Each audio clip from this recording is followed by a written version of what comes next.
Wow, he left him frozen like Elsa. So that's exactly what happened in the main event of UFC 281. Like, I couldn't over exaggerate it any further. Like, wow, that is my entire reaction. Wow, oh my god. It's literally been like 10 minutes since the UFC 281 pay per view is over, but I just cannot process what the fuck just happened. What did I just watch? Israel Adesanya was 3 minutes away from literally retaining the UFC Middleweight Championship of the World, the title that he has successfully defended against, here goes the list: Yoel Romero, Paulo Costa, Robert Whittaker, not once, twice, Jared Cannonier, Marvin Vittori, once, which was a rematch, by the way, that he won. And he was literally 3 minutes away. He was literally 3 minutes away from beating his kryptonite. The man that you see right behind me in this background, Alex Pereira, the new UFC middleweight champion of the world. That man is Israel Adesanya's kryptonite. It's just as simple as that. Adesanya, in his only in his previous loss to Alex Pereira, the one that he got where he got knocked out, this was pretty much similar to what happened in that fight. In that fight, Alex Pereira got dominated by Izzy for the majority of the fight. Pereira had his moments throughout that fight. If you guys can actually like go back, or if you guys have already watched, you guys probably know Pereira had his moments in that fight. He connected Izzy with a few good shots. He did well in terms of his head movement in that fight, etc., etc., etc. But eventually, Izzy, despite dominating the fight, that kickboxing match, of course, he got knocked out. This one, let's just talk about what happened today at UFC 281. So, first round, Israel Adesanya, clearly in my books, he won the first round. He was very good straight of the gate. As soon as the fight started, he knew what he had to do, and this is what I like about Israel Adesanya's style. His counter punching is just so good.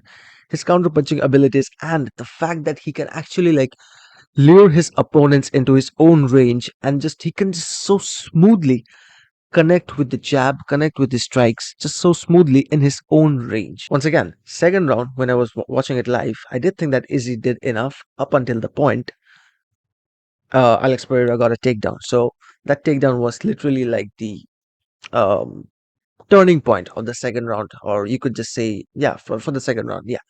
So this takedown was literally the turning point of the second round. If that hadn't have happened, I think it was pretty oddly balanced, because Adesanya did quite well in the second round as well, because he had a few good shots in. But yeah, Alex Pereira, of course, connected with a few good left hand, with one good left hand, as far as I can recall right now. I mean, the one thing that's going on in my mind right now is obviously the KO that happened in the closing moments. We'll get there. But yeah, the third round is where I think the fight completely took a turn, and that is exactly that round was the round where I felt, all right, I know where this is going. This fight was literally heading in the direction of Israel Adesanya counterpunching his way, or like jabbing his way to another victory.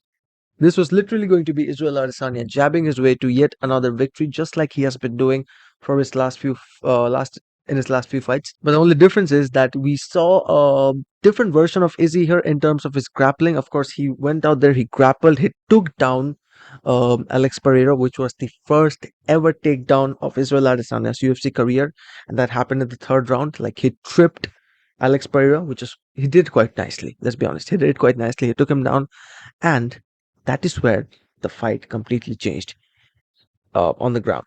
Israel Adesanya was like, he was literally dominating Alex Pereira on the ground, to be clear. And Pereira got tired so much by the end of the third round. I was literally saying it to myself, all right, this fight is done.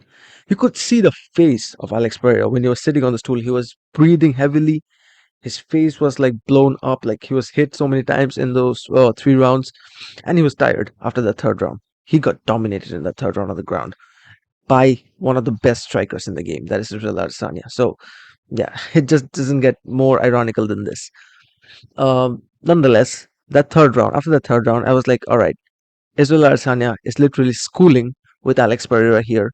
He is going to jab his way to yet another victory. But this time I was not that mad because honestly, I thought, yeah, Adesanya did well compared to his previous fights, especially if you go back and compare it to that Jared Cannonier fight. I expected a lot more from the Jared Cannonier fight, but it's just boring. Let's just be honest. That Jared Cannonier fight was just boring. This one, Izzy was versatile here. Good head movement, good jabbing, good lot of leg kicks in there. A slight bit of drama in the end as well.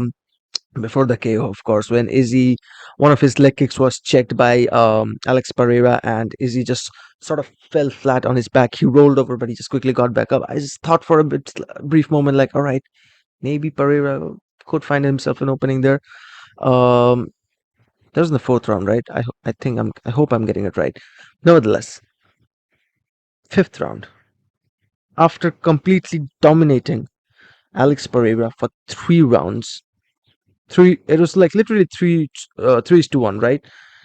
Easy won round number 1, round number 3, and round number 4 in my books. Round number 2 was in favor of Alex Pereira because he got that one takedown, which I think made all the difference.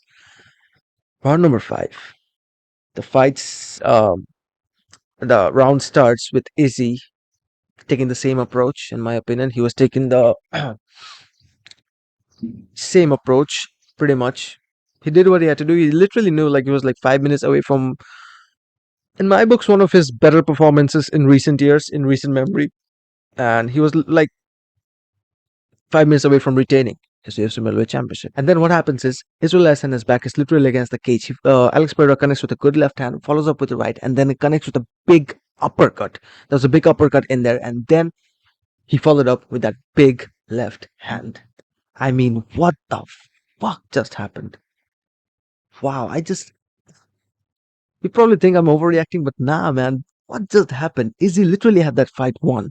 That fight was in the bag for Israel Adesanya. His back was against the cage. He literally had nowhere to go at that point, and Alex Pereira was just raining down on him. He was pouring down on him, and Izzy literally had nowhere to go. Izzy eventually, like, he just stopped defending himself in the end. He just couldn't go anymore.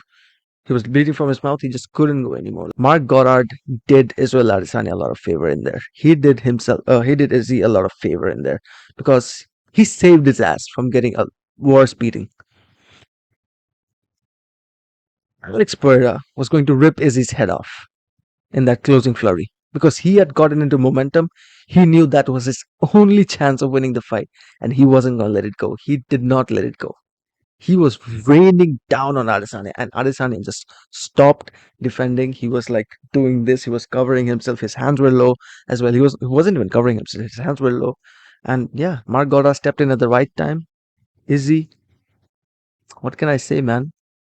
For the third time over two combat sports, kickboxing, and now MMA, now in the UFC, Israel Adesanya has lost to Alex Pereira, his kryptonite. He left him frozen like Elsa in the end eventually.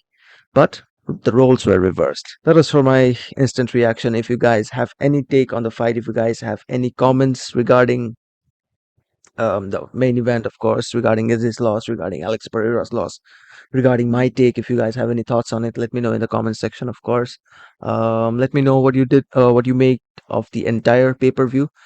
I am genuinely very fucking tired, but I had to make this video. I had to make this video. I had to put out my instant reaction on there. I mean, that was just ridiculous. Anyway, I'll catch you guys in the next video. Thanks for watching.